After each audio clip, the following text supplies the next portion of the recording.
देख रहे हैं द सर्कस और आपके सामने आज जो उपस्थित हैं राजदेव चतुर्वेदी जी। आप लंबे समय से पूरा जीवन ही कह सकते हैं, आपने सोशल वर्क में गुजारा है और आज हम आपसे कुछ खास चीज़ें चाहेंगे अपने दर्शकों के लिए, नौजवानों के लिए। राजदेव जी, आपने जो अपनी संस्था का नाम रखा है उसमें पुनर्निर्माण ये शब्द आता है, तो पुनर्निर्माण का मतलब हुआ है कि पहले जो निर्माण था और उसमें कुछ चीज़ें ध्वस्त हो गई, उनको फिर से निर्मित करना। तो आप क्या चाहते हैं कि कौन सी चीज़ों का फिर से निर्माण किया जाए, क्योंकि बहुत सी चीज़ों का फिर से निर्माण नहीं हो पाता है, उनको छोड़ने की भी ज़रूरत पड़ती है, नया कुछ अपनाने की ज़रूरत पड़ती है। तो क्या कहना चाह रहे हैं? देखिए,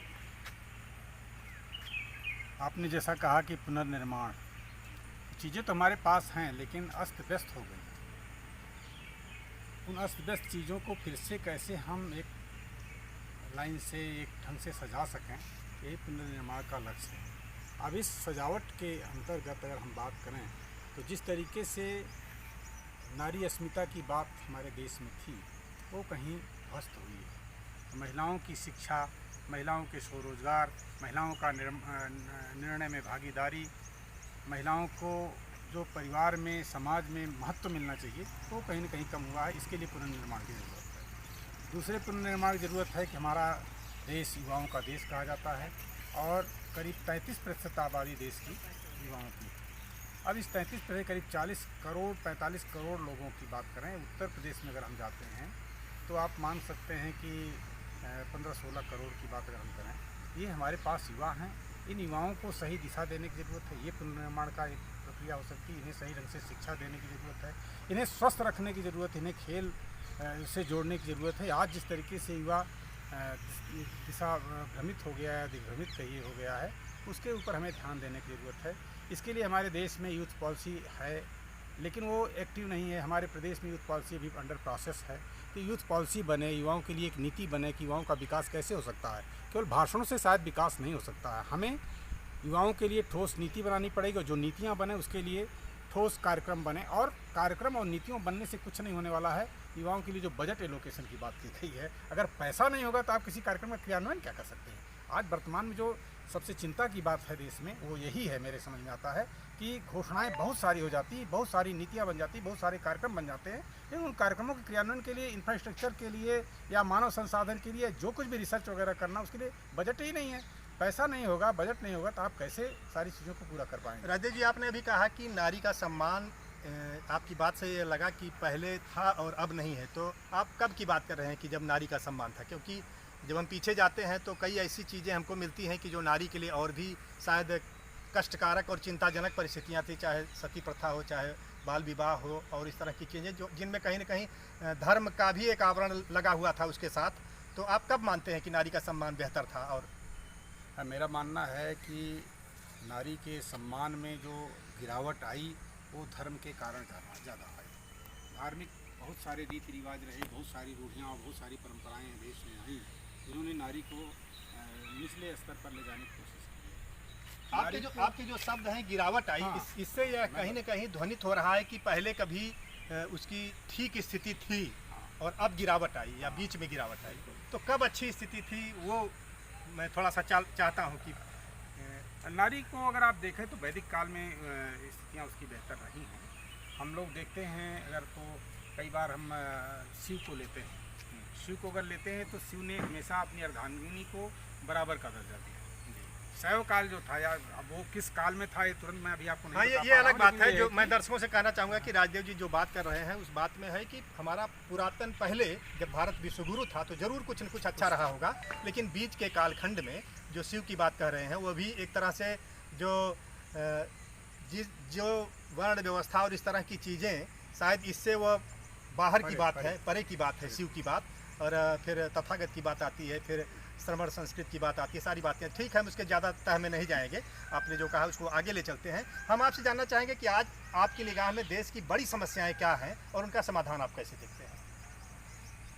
अब ये तो बड़ा चुनौतीपूर्ण सवाल आपका है, तुरंत में जवाब देना। और फिर भी एक दो आपकी मुख्य समस्या मुझे लग रहा है कि आज के तारीख में एक तो आजीविका का एक बहुत बड़ा चैलेंज है युवाओं के सामने। और युवाओं के सामने आजीविका का जो चैलेंज है उसके साथ में जुड़ा हुआ है क्वालिटी एजुकेशन का भी एक मसला है।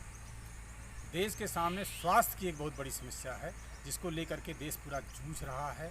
और बहुत सारे लोगों ने, हमारे बीच के लोगों ने साथ छोड़ा, हमारे बहुत सारे सहयात्री छोड़े, हमारे रिश्तेदार छोड़े।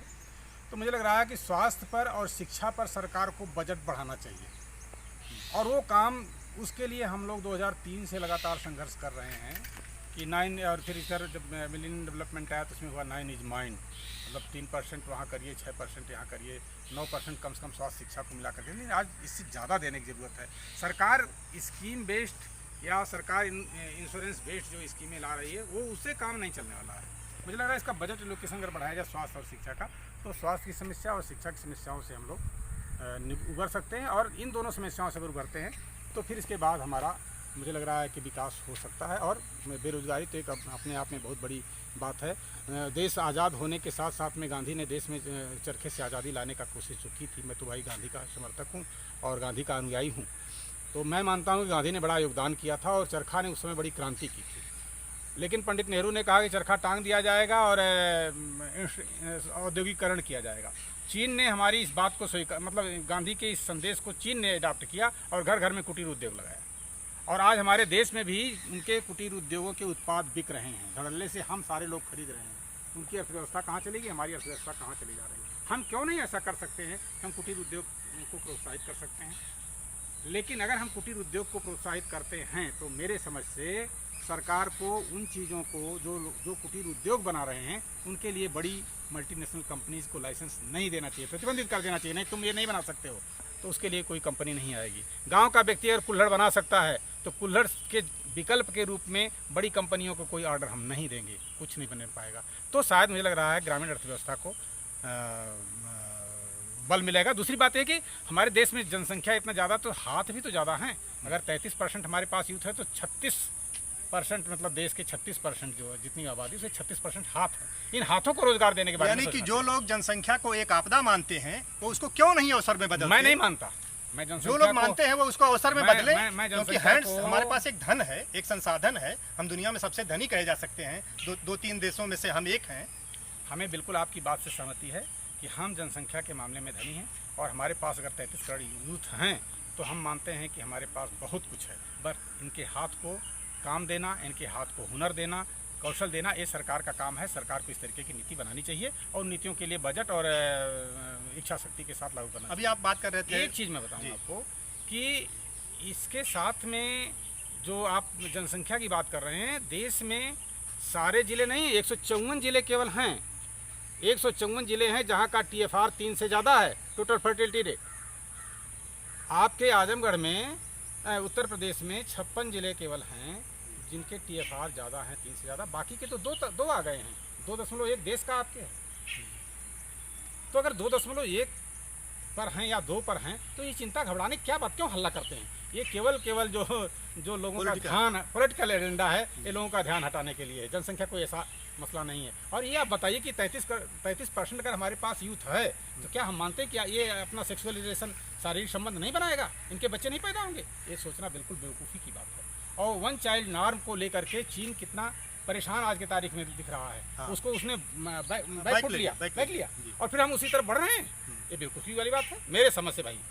लेकिन सरकार को इस बात को लेकर के सोचना चाहिए कि हमारे पास ज़्यादा युवाओं की आबादी है तो इनके फर्टिलिटी को हम बिल्कुल दबा नहीं सकते। इनकी यौनिकता को हम नहीं दबा सकते हैं। यौनिकता को दबाना, यौनिकता को कंट्रोल करना, और ख़ास करके यौनिकता किसकी यौनिकता को कंट्रोल कर रहे हैं?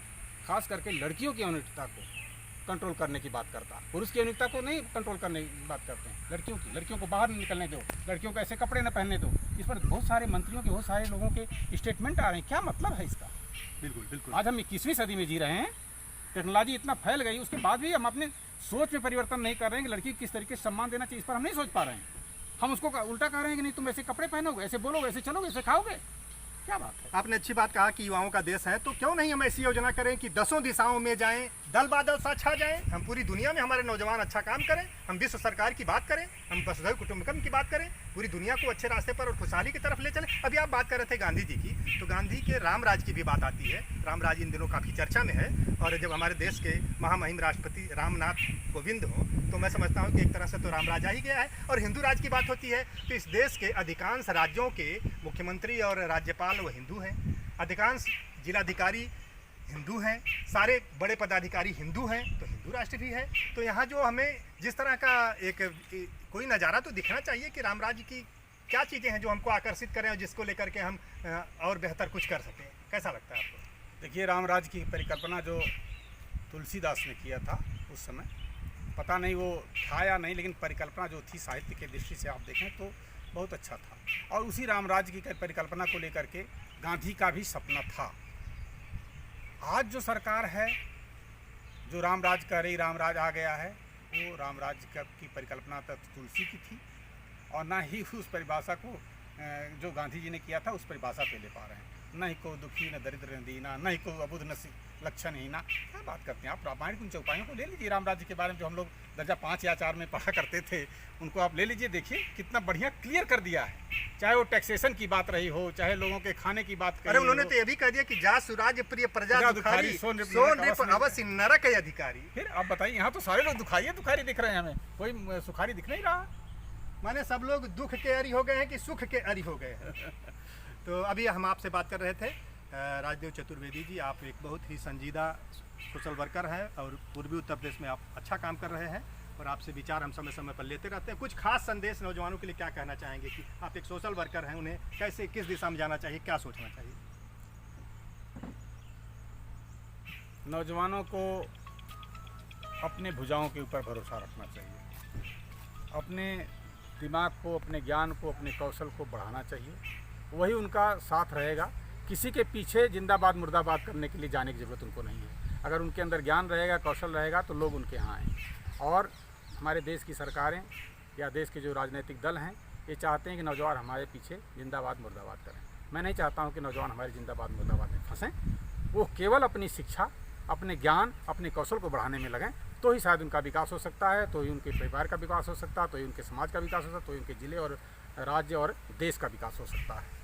आज़ादी के पहले और आज़ादी के बाद भी सरकारें जनता के शोषण पर टिकी हुई हैं, उसके साथ जो उनको करना चाहिए वो नहीं कर पा रहे हैं, और दूसरी चीज़ें भ्रामक बातों का ही ज़्यादा वातावरण और वितंडावाद दिखाई दे रहा है। यह एक चिंताजनक है। आने वाले समय में हम उम्मीद करते हैं कि नौजवान सही चिंतन करेगा, सही दिशा में सोचेगा, और सरकारों को लगाम कसने का, उनका घगेला पकड़ने का, उनका सही दिशा दिखाने का, उनको ललकारने का, उनको धिक्कारने का, उनको फटकारने का काम भी नौजवानों को करना होगा। हम आपसे फिर बात करेंगे, फिर आपके विचार लेकर के आएंगे जनता के बीच। तब तक के लिए धन्यवाद। आप देखते रहिए। आपको बहुत बहुत धन्यवाद।